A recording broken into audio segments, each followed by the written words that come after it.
under the control of the Lord Protector, so he can monitor everyone and everything in Buckingham Palace. Prologue. The Griffin is the king of the beasts. It is half eagle, the king of the birds, and half lion, the king of the animals. The head and wings are those of an eagle, while the body and back legs are those of a lion. For centuries, the beast has been thought of as the stuff of legend. Early civilizations worshipped the griffin. It can be found in stories from both ancient Egypt and ancient Greece. In medieval times, this half-eagle, half-lion became a symbol of godlike power. The power over life and death. The power to create or destroy the universe. Infinite power for all eternity. The sight of a griffin would inspire terror in the hearts of all men. That is why the beasts were used as a symbol through the centuries by kings and queens. Griffins can be seen on coats of arms, flags, and shields. The message was simple: kneel, or you will suffer a terrible fate at the claws of this beast. It looks a little like a dinosaur, that terrifying creature that stalked the earth millions of years ago. However, unlike a dinosaur, no one has ever found the skeleton of one.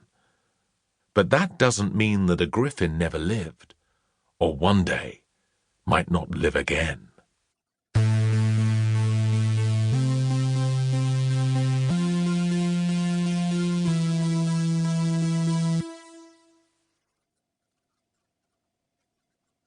Part 1. The Coming of the Beast. Chapter 1. Dark. It was noon and the sky was black. There had been darkness over the kingdom for half a century. For many years before, the people of the earth had not taken care of their home. They had burned down all the forests, reducing every last tree to ash. They had pumped the rivers, lakes, and seas full of waste, killing the fish. They had dug deeper and deeper under the ground for oil, until the planet was hollow to its core.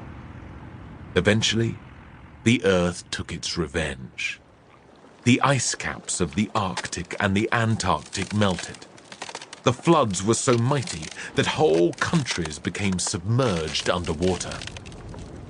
Violent earthquakes shook entire cities to the ground. All that was left behind were piles and piles of rubble. Volcanoes erupted, pumping billions of tons of ash into the air. Without the sun, the crops withered and died. Nothing could grow. The kingdom was plunged into an eternal winter. It was the only world Alfred knew.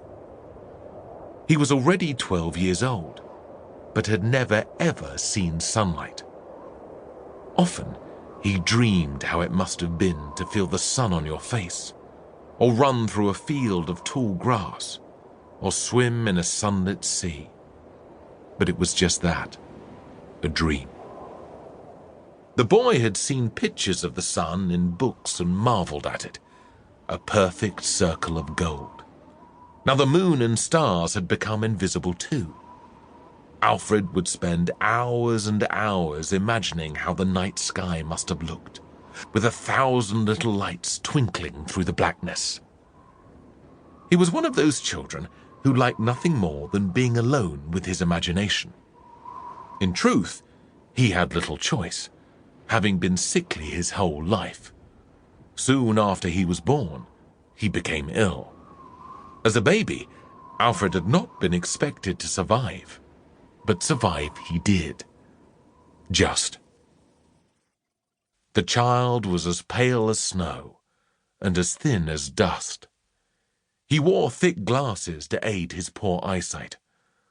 Often Alfred was so weak he had to stay in bed all day.